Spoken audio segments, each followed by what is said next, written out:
because, if they didn't do that, it would take a lifetime to grow a fully mature clone. So he asked for a clone of himself without the alterations that grows at a normal pace, who turns out to be none other than Boba Fett. Aye, the madman.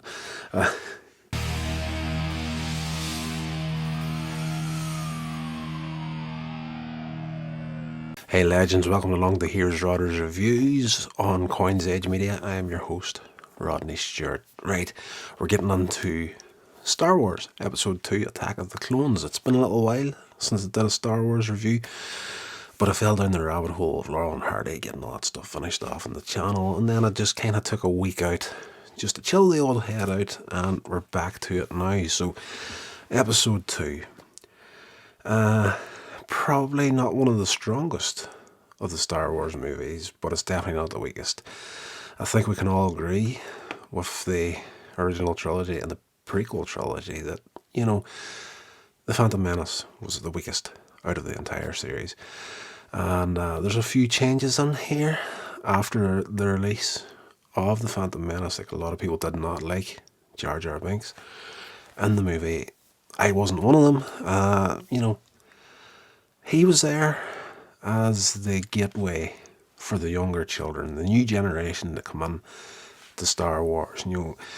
People tend to, especially Star Wars fans, and I count myself a Star Wars fan, we tend to claim ownership over these movies, having grown up with them. And I think that was the reason the backlash was so bad against Jar Jar Binks, was because, we're no longer children anymore. We were kids when the original trilogy came out. We grew up with it. We played with the toys. Now we're older. We're heading into our 30s. And, oh, gosh, this just feels so childish compared to our versions of the Star Wars movies. And, fair enough. I like to claim ownership of the movies as well. I enjoy them. But, I'm not going to lose any sleep over something like Jar Jar Binks. I know why he was there, the reason he was created, and it did work. He did usher in a new generation of fans to the Star Wars movies. But in this movie, he's pushed into the background, and he's only in it for a handful of minutes at very most in this movie. And people say, well, it's his fault that Palpatine got so much power as he did in this movie because he was put in charge of Padme's role in the Senate when she was off to be protected on Naboo. But we're jumping ahead in the storyline. It's set 10 years after The Phantom Menace. Anakin Skywalker is now grown up and he's been trained by Obi-Wan Kenobi. At the beginning of the movie, Padme is no longer Queen of Naboo. She's now in the political arena and she's travelling to Coruscant to vote on an army for the Republic. But there's an attempt on her life at the beginning of the movie, and she is sent back to Naboo with Obi-Wan. She's sent back to Naboo with Anakin as protector, and Obi-Wan is sent off to try and find out who is trying to take her life. And that introduces Jango Fett into the movie, who we discover is the template for a clone army that the Jedi Council had apparently put an order in for. But that's not the case. As we all know at this point, Palpatine has been pulling the strings for a heck of a long time, and this is another thread of something that he's trying to pull off. So, yes, Jango, for payment for being the template for all these clone soldiers, got paid for it, but the only thing he asked for as well was a unaltered clone that he could bring up as a son. The breeding process for the clone army means that there has to be growth enhancement put in there so they can, age quicker. Because, if they didn't do that, it would take a lifetime to grow a fully mature clone. So he asked for a clone of himself without the alterations that grows at a normal pace, who turns out to be none other than Boba Fett. Aye, the madman. But yes, Anakin Skywalker is off of Padme, protecting her.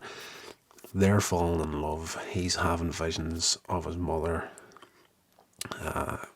in pain and dying.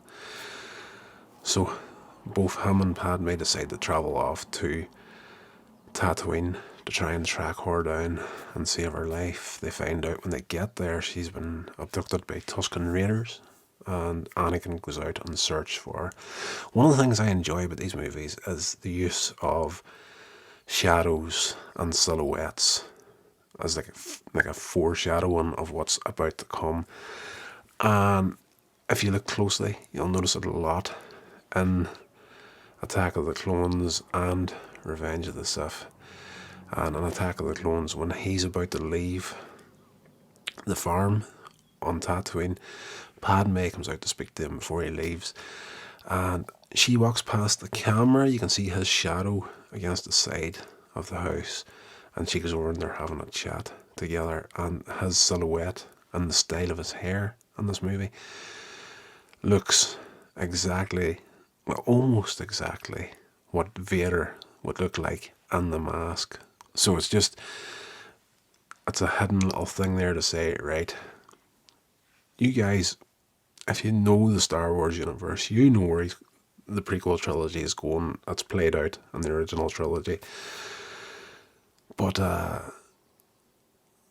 people coming into it for the first time, probably watching through episode 1 to 2 without having seen the original trilogy, will get the shock of their lives when we eventually get to Vader and the mask, and then coming back and seeing that sort of stuff. Oh, look, they were pointing it out all this time.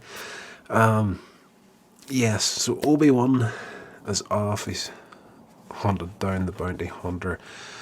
Got his ass kicked a couple of times, and eventually tracks him down to a planet where the Trade Federation and like a financial guild is in there, along with Count Dooku, and we get to see the plans of the Death Star are also in there, and they're all set to attack and take down the Republic.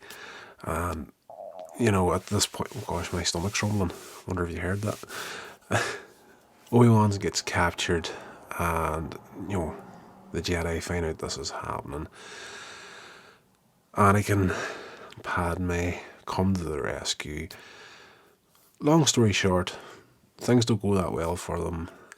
Then the Jedi turn up along with the clone army. This is introducing the stormtroopers to the universe. Fantastic end battle sequence with all the Jedi there fighting against all these drones, this robotic army, along with the stormtroopers, well, the clone, and yes, visually stunning conclusion to this movie.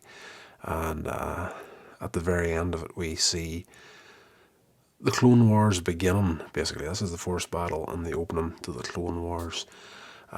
We see Palpatine getting closer and closer to the role as the Emperor. At the end of this movie, he was given emergency powers, voted to have emergency powers to make the decisions quicker, which gives him the power he needs to push towards being the Emperor at some point. And again, people blame Jar Jar Binks for this, but there's quite a few fantastic little sequences in here, and a couple of, when I first watched this movie, a couple of confusing ones.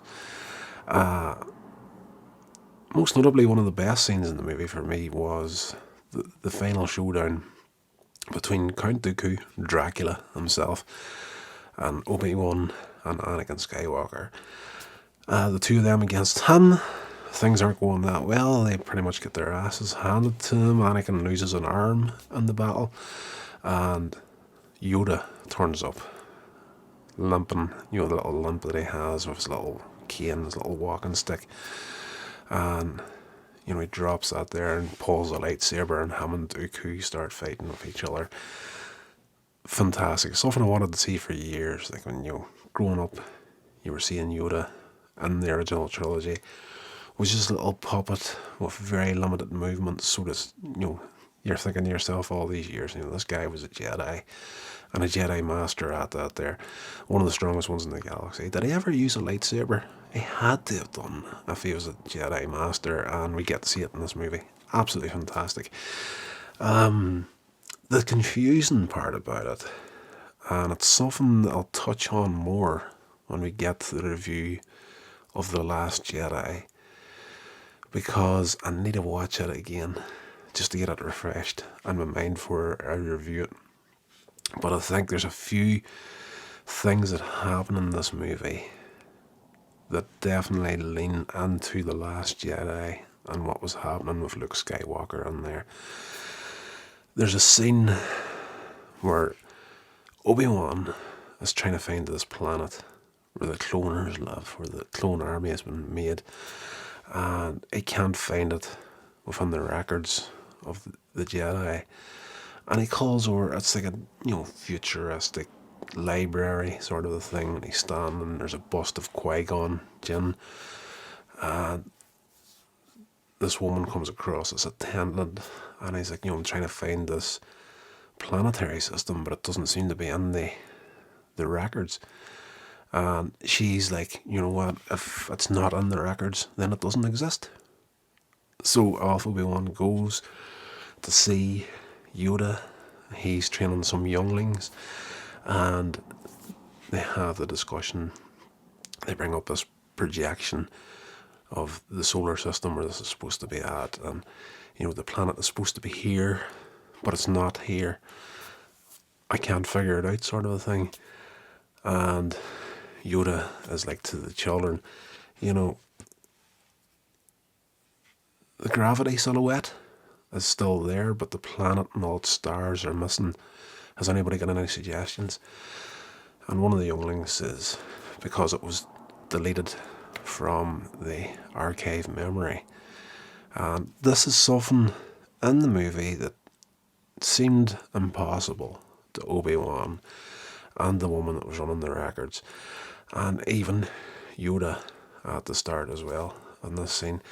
And that's always something that didn't quite sit with me. It was just kind of strange and weird that, these people that are, fully grown men, and Yoda, hundreds of years old, and this old lady and the records, all like, what if it's not in our records, it doesn't exist. It's like the whole, pride comes before a fall sort of a deal.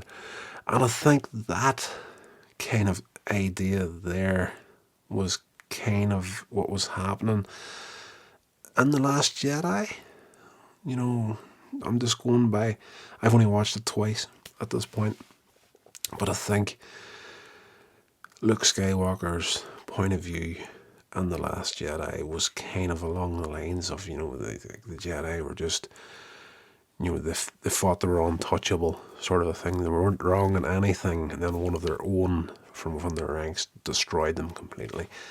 And I think that bled out from episode 2 here. We see that arrogance of the Jedi in this movie. And yes, that's a bit of a tangent, but I'm not going to spend any time on that now because, as I say, I'll get into that probably in more detail when I do the Last Jedi review. So, Star Wars Episode 2, Attack of the Clones from 2002. Great little movie. Basically the love story of the prequel trilogy. And yes, highly entertaining.